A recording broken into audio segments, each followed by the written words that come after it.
জ্যৈষ্ঠ মাসের পূর্ণিমা পড়ে জ্যেষ্ঠা নক্ষত্রে, তাই এই মাসের নাম জ্যৈষ্ঠ।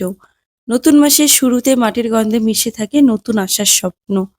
পবিত্র জ্যৈষ্ঠ মাসে কিছু খাবার খাওয়া যেমন জীবনের পক্ষে খুব ভালো বলে বিবেচিত হয়, তেমনি কিছু খাবার একদমই খাওয়া উচিত নয়। বিশেষ করে জ্যৈষ্ঠ মাসে ভুলেও খাবেন না এই তিনটি সবজি। নানান রোগ ব্যাধি, চরম আর্থিক কষ্ট ও সংসারে অশান্তি আর দুর্ভাগ্য আসবেই। সনাতন হিন্দু ধর্মে পবিত্র জ্যৈষ্ঠ মাস অনেক গুরুত্বপূর্ণ উৎসব পালিত হয়। জ্যৈষ্ঠ মাসে ভগবান বিষ্ণুর পুজো এবং গঙ্গা স্নান অত্যন্ত পুণ্যজনক। এই মাসে দশহরা পালিত হয়, যা মা গঙ্গার স্বর্গ থেকে পৃথিবীতে আগমনের স্মৃতি বহন করে। এই দিন গঙ্গা স্নান ও দান করলে পাপমোচন হয় বলে বিশ্বাস করা হয়। শাস্ত্র অনুসারে এই মাসে শনিদেবের আবির্ভাব হয়েছিল। জ্যৈষ্ঠ মাসের শুক্লপক্ষের পরে বছরে অন্যতম একাদশী তিথি এই মাসেই পালিত হয়। সেটি হলো নির্জলা একাদশী। এই মাসে ভগবান বিষ্ণু ও ভগবান শিবের বিভিন্ন রূপের পুজো করা হয়ে থাকে। বিশেষ করে এই মাসে সত্যনারায়ণ পুজোর মাহাত্ম্য অনেক বেশি। জ্যৈষ্ঠ মাসে ব্রাহ্মণ ও গরিব মানুষদের ফল, জল, জলের পাত্র, ছাতা ও পাখা দান করলে অত্যন্ত পূর্ণ ফলদায়ী। জ্যৈষ্ঠ মাসকে জলদানের মাসও বলা হয়। জ্যৈষ্ঠ মাসে প্রতি সপ্তাহে মঙ্গলচণ্ডী মায়ের পুজো তথা জয় মঙ্গলবার ব্রত পালিত হয় এবং এই মাসে ফলহারিণী কালী পুজো অনুষ্ঠিত হয়। জ্যৈষ্ঠ অমাবস্যায় বটবৃক্ষের পুজো প্রচলিত। এই মাসে পালিত হয় সাবিত্রী চতুর্দশী ব্রত এবং শ্রী শ্রী জগন্নাথ দেবের স্নানযাত্রা। জ্যৈষ্ঠ মাসে পালিত হয় অরণ্য ষষ্ঠী তথা জামাই ষষ্ঠী। অন্যদিকে জ্যোতিষশাস্ত্রের মতেও শনিদোষ, বাস্তুদোষ, গ্রহদোষের প্রতিকার এবং দান করার জন্য জ্যৈষ্ঠ মাস বিশেষভাবে উল্লেখযোগ্য। জ্যৈষ্ঠ মাসে কি করবেন আর কি করবেন না, এবং জ্যৈষ্ঠ মাসে কোন খাবার খাওয়া উচিত এবং কোন খাবার খাওয়া উচিত নয়, বিশেষ করে কোন তিনটি সবজি খাওয়া উচিত নয়। এই মাসে যে নিষিদ্ধ সবজিগুলি খেলে জীবনে ঘনিয়ে আসতে পারে চরম আর্থিক কষ্ট, পরিবারের সদস্যদের লেগে থাকবে নানা ধরনের রোগ ব্যাধি, ঘরে এবং বাইরে অকারণে সৃষ্টি হবে অশান্তি, ব্যবসা বা চাকরির জায়গায় নানা রকমের বাধা আসবে, রোজগার কমে যেতে পারে, সংসার নিয়ে নেমে আসতে পারে চরম দুর্ভাগ্য।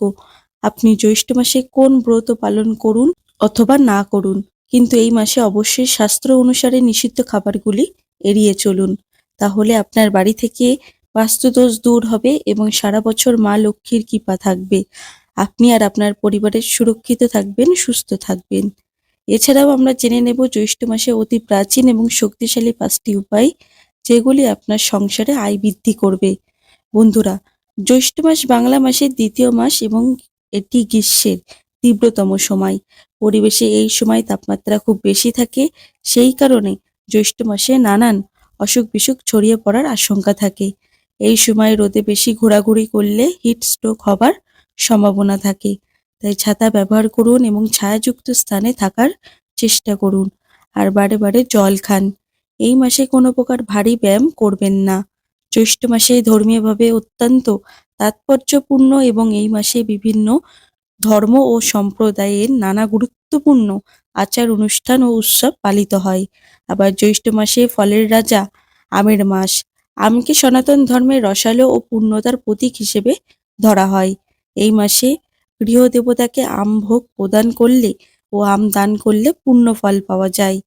জ্যৈষ্ঠ মাস জুড়ে গঙ্গায় বা কোনো পবিত্র নদীতে স্নান করলে অত্যন্ত পূর্ণ ফলদায়ী। বিশেষ করে জ্যৈষ্ঠ মাসে বা স্নান যাত্রার দিন, একাদশী ও গঙ্গার দশহরা তিথিতে গঙ্গা স্নান করলে জন্ম জন্মান্তরের পাপ মোচন হয় বলে বিশ্বাস করা হয়। জ্যৈষ্ঠ মাসে 2টি একাদশী ব্রত পালিত হয়। একটি হলো অপরা একাদশী এবং নির্জলা একাদশী। এই মাসে প্রতিদিন তুলসী গাছে জল অর্পণ করুন। তুলসী গাছ পরিবেশ এবং মন ঠান্ডা রাখে, তবে সন্ধেবেলায় তুলসী গাছে জল দেবেন না, এটিকে অশুভ কাজ বলে ধরা হয়। জ্যৈষ্ঠ মাসে পথচারীদের পানীয় জল, ফল বা শরবত দান করলে তা বিশেষ পূর্ণ ফলদায়ী রূপে গণ্য হয়। আপনার পক্ষে যেটি সম্ভব সেটি বিতরণ করুন।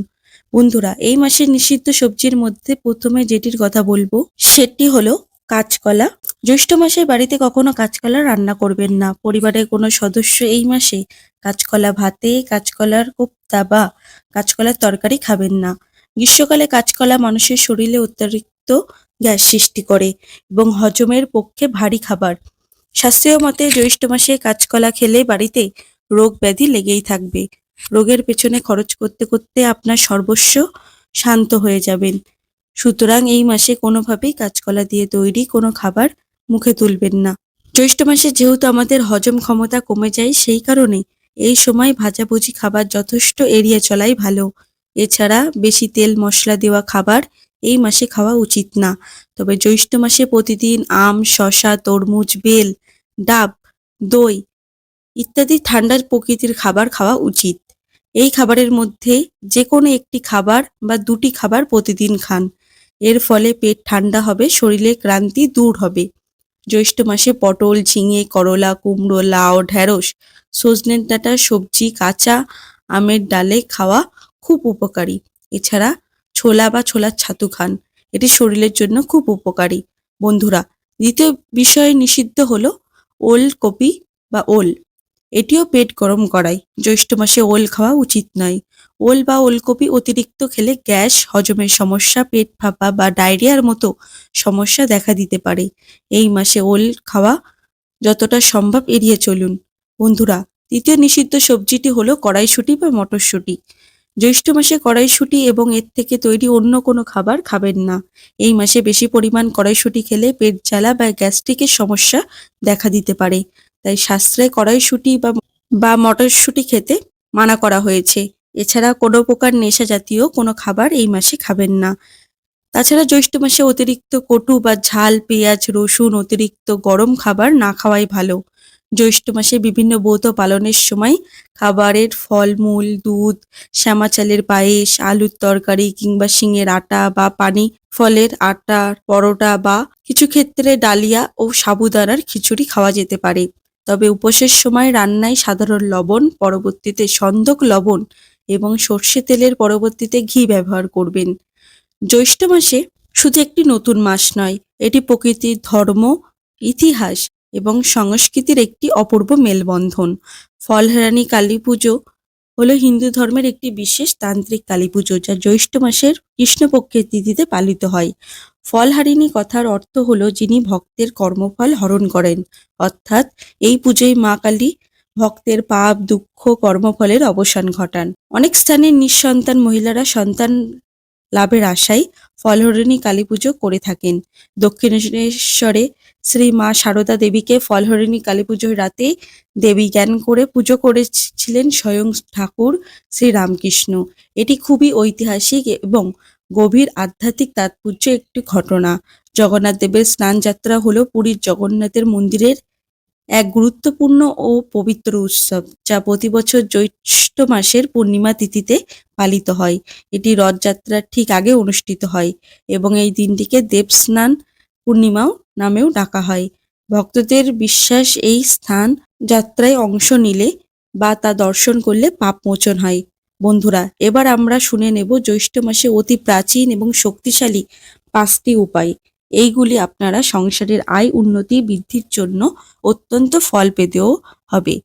প্রথম উপায়টি হলো জ্যৈষ্ঠ মাসে প্রতি শুক্রবার সকালে এক মুঠো সাদা চাল একটি লাল কাপড়ে বেঁধে মন্দিরে বা কোনো দরিদ্র মানুষকে দান করলে এতে আপনার গৃহে মা লক্ষ্মীর কৃপা স্থায়ী হয়।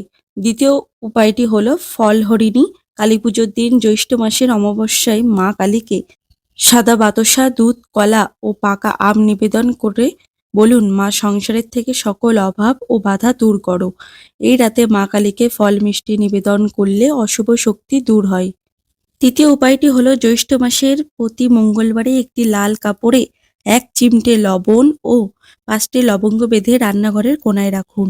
এটি আপনার ঋণ ও ব্যয় নিয়ন্ত্রণে সাহায্য করবে। চতুর্থ উপায়টি হলো জ্যৈষ্ঠ পূর্ণিমায় একটি তামার পয়সা বা কয়েন গঙ্গা বা অন্য কোনো পবিত্র জলে বিসর্জন দিন।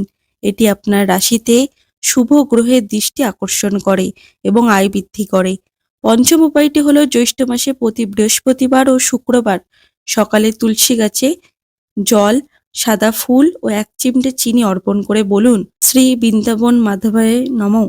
এটি 11 বার জপ করুন, এর ফলে আপনার সংসারের সুখ সমৃদ্ধি বৃদ্ধি পায়। বন্ধুরা, শনিদেবের কৃপা পেতে এবং কর্মক্ষেত্রে উন্নতি করতে শনিবার ও অমাবস্যায় কালো তিল বা কালো কাপড় শনি মন্দিরে অথবা গরিব অসহায় মানুষকে দান করুন। বন্ধুরা, আশা করি ভিডিওটি আপনার সামান্য হলেও উপকারে আসবে। যদি ভিডিওটি ভালো লেগে থাকে তাহলে ভিডিওটিতে লাইক, শেয়ার ও কমেন্ট করতে ভুলবেন না। এই ধরনের ভিডিও আরও দেখতে আমার চ্যানেলটিকে সাবস্ক্রাইব করবেন। ধন্যবাদ।